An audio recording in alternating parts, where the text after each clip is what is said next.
ఏదో కుట్ర పున్నారు అనేది స్పష్టంగా అర్థమవుతుందని కొంతమంది విశ్లేషకుల అభిప్రాయం. దీనిలో కాంగ్రెస్ పార్టీ యొక్క పాత్ర కానీ కాంగ్రెస్ పార్టీ మీద ఏది ఉందని అనుకోవడం లేదు. కానీ ఇది మాత్రం 100% బీఆర్ఎస్ చేసింది అని చెప్పి బీజేపీ అధిష్టానం, ఢిల్లీ అధిష్టానం కూడా దీన్ని నమ్ముతూ ఈ రోజున బండి సంజయ్ని ఇప్పటి వరకు కూడా ఏమీ అనకుండా కొంత పార్టీ అండగా నిలబడింది అన్నది మనం కూడా అనుకోవచ్చు. ఎందుకంటే దానికి ఉదాహరణ నరేంద్ర మోడీ గారు మాట్లాడిన సభలో బండి సంజయ్కి మరి ఆ స్టేజ్ మీద మాట్లాడే అవకాశం కల్పించరు అనుకున్నారు. ఎందుకంటే పక్కన ప్రధాని మోడీ వస్తున్నారు. ఆ సమయంలోనే మరి బండి భగీరథ యొక్క విషయం మొత్తం కూడా ఫుల్ హల్చల్ చేసేటట్టు చేయటం ఎంత పక్కా ఒక ట్రాప్ ప్రకారం జరిగింది అనే వాళ్ళు కూడా కోకొల్లలుగా ఉన్నారు. కాదే దీనిలో కాంగ్రెస్ పార్టీ యొక్క ఏమాత్రం హస్తం లేదు. ఇది కంప్లీట్గా బీఆర్ఎస్ చేస్తుందని బీజేపీ కూడా చాలా బలంగా నమ్ముతుంది. చూడాలి మరి ఏది ఏమైనప్పటికీ కూడా ఆ పిల్ల మైనర్ అయితే మాత్రం మరి బండి భగీరథకి మరి శిక్ష పడే అవకాశం ఉంది. ఆ ఇంపాక్ట్ బండి సంజయ్ మీద ఉంటుందా లేదంటే దాని గురించి బయటికి రావడానికి మరి వేరే కార్యక్రమాలు ఏం చేస్తారు, మరి కొంత సమయం పడుతుంది. ఈ సమయంలో మాటల దాడులు, మాటల తోటాలు ఖాళీగా ఊరుకోరు కదా ఎవరైనా. అందులో బండి సంజయ్ అంటే ఎదుటి వాళ్ళ మీద అటాక్ డైరెక్ట్గా చేస్తూ ఉంటాడు ఆయన. మరి ఆయన యొక్క అటాక్ని మరి అడ్డుకుంటానికి మరి బీఆర్ఎస్ కావచ్చు, కేటీఆర్ కావచ్చు, కేసీఆర్ కావచ్చు రకరకాల హావభావాలు ప్రదర్శిస్తూ ఉంటారు. దిగిపోయారు అందరూ కూడా. హరీష్ రావు లాంటి వాళ్ళు కూడా ఈ రోజున డైరెక్ట్ ఆయన మీద అటాక్ చేయడం స్టార్ట్ చేశారు. చూడాలి రానున్న రోజుల్లో బండి సంజయ్ మరి ఏ రకంగా తను నిరూపించుకుంటారు అనేది దీని మీద చూడాలి. ప్రస్తుతం దాని గురించి ఎవరెవరు ఏం మాట్లాడారో చూద్దాం. బండి సంజయ్ నిస్సాక్షిక విచారణ కోరాలి అని చెప్పి మంత్రి పొన్నం ప్రభాకర్ తెలిపారు. విచారణకు అడ్డుపడొద్దు, ఆడబిడ్డలకు అన్యాయం సహించమని చెప్పి మంత్రి పొన్నం ప్రభాకర్ తెలియజేశారు. దీని గురించి చూద్దాం మంత్రి పొన్నం ప్రభాకర్ ఏమన్నారు మళ్ళీ ఒకసారి చూద్దాం.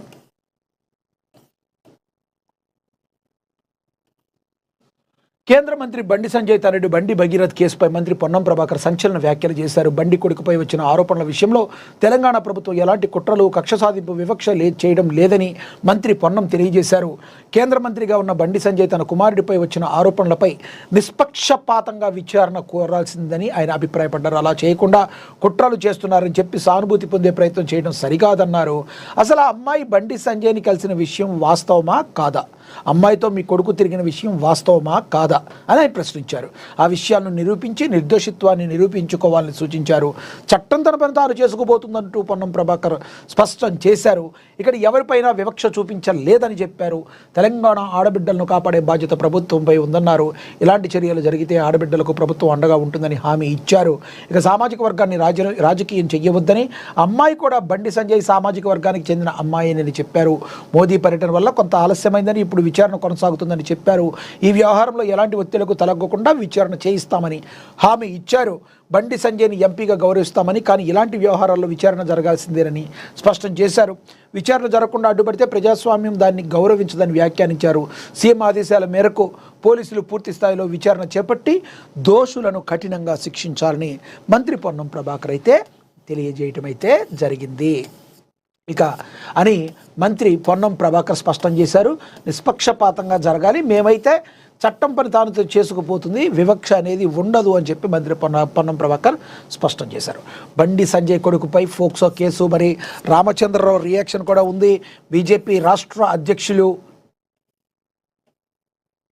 గత కొన్ని రోజులుగా రాష్ట్ర వ్యాప్తంగా చర్చనీయాంశంగా మారిన బండి సంజయ్ కుమారుడు బండి భగీరథ్ వ్యవహారంలో తెలంగాణ సర్కార్ సీరియస్ అయిన సంగతి తెలిసింది. వెంటనే ఆ ఘటనపై చర్యలు చేపట్టాలని ఒకసారి చూద్దాం. ఈ రామచంద్రరావు చూద్దాం.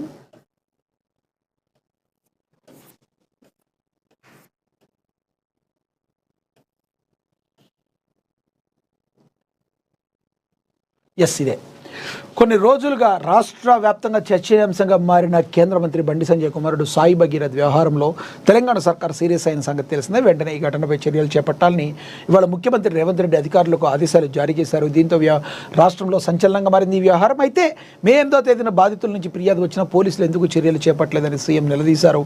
ఈ క్రమంలో కేంద్ర మంత్రి బండి సంజయ్ కుమారుడు భగీరథ్పై నమోదైన ఫోక్సో కేసు చట్టం తన పని తాను చేసుకుపోతుందని బీజేపీ రాష్ట్ర అధ్యక్షుడు రామచంద్రరావు స్పష్టం చేశారు.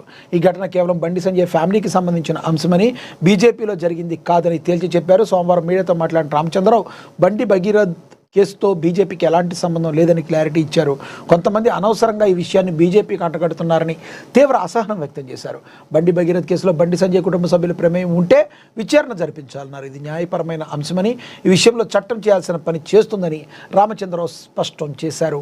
సభ సక్సెస్పై కూడా హర్షాన్ని వ్యక్తం చేశారు. మరోవైపు హైదరాబాద్ పరేడ్ గ్రౌండ్లో ప్రధానమంత్రి నరేంద్ర మోడీ సక్సెస్ కావడం పట్ల రామచంద్రరావు హర్షం వ్యక్తం చేశారు. ఈ సభ విజయవంతం కావడానికి సహకరించిన వారందరికీ కూడా ధన్యవాదాలు తెలిపారు. ప్రధాని సభ పార్టీకి శ్రేణులకు పెద్ద బూస్టప్ అని తెలిపారు. ప్రధాని పర్యటన సందర్భంగా కొంతమంది కావాలనే రాద్ధాంతం చేసేందుకు ప్రయత్నించడం దురదృష్టకరమన్నారు. ప్రధానమంత్రి నరేంద్ర మోడీ తెలంగాణకు అన్యాయం చేస్తున్నారంటూ ఇంతకాలం విమర్శించిన వారంతా నిన్నటి ప్రధాని పర్యటన తర్వాత వాస్తవాలు తెలుసుంటాయని అనుకుంటున్నారని రామచంద్రరావు తెలిపారు. ఎవరైనా ఉంటే చట్టం తన ప్రదానం చేసుకుపోతుంది. ఇది పార్టీకి ఆపాదించాలని సునకానందం పొందొద్దు అని రామచంద్రరావు స్పష్టం చేశారు. ఇది కంప్లీట్గా బండి సంజయ్ వ్యక్తిగత కుటుంబానికి సంబంధించింది. దీనిలో బండి సంజయ్కి పాత్ర ఏదన్నా ఉంటే, వాళ్ళ కుటుంబ సభ్యుల పాత్ర ఉంటే చట్టం తన పని తాను చేసుకుపోతుంది. ఇప్పుడైతే బండి భగీరథ విషయంకి బీజేపీకి ఎటువంటి సంబంధం లేదు. దీన్ని బీజేపీకి అంటగట్టే ప్రయత్నం మానుకోవాలని హితవు పలకటం అయితే జరిగింది బీజేపీ రాష్ట్ర అధ్యక్షులు రామచంద్రరావు. ఇక తదుపరి చూస్తే ఇదిగో దిగిపోయారు. కేంద్ర హోంమంత్రి కొడుకు పారిపోవడం దేశంలో ఇదే తొలిసారా? కేటీఆర్ ట్వీట్ చేశారు.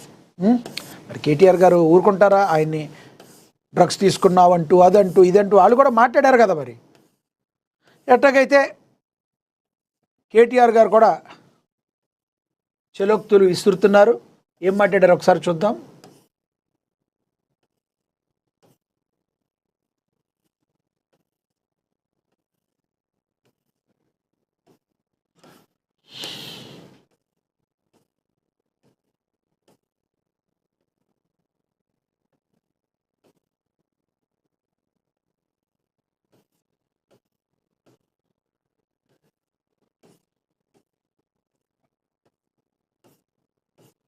సో తర్వాత చదువుదాం. ఇది ఓకే 2లో ఉంది. ఇది కేంద్ర హోంమంత్రి కొడుకు పారిపోవడం దేశంలో ఇదే తొలిసారా అని చెప్పి ఈయన అడగటం జరిగింది.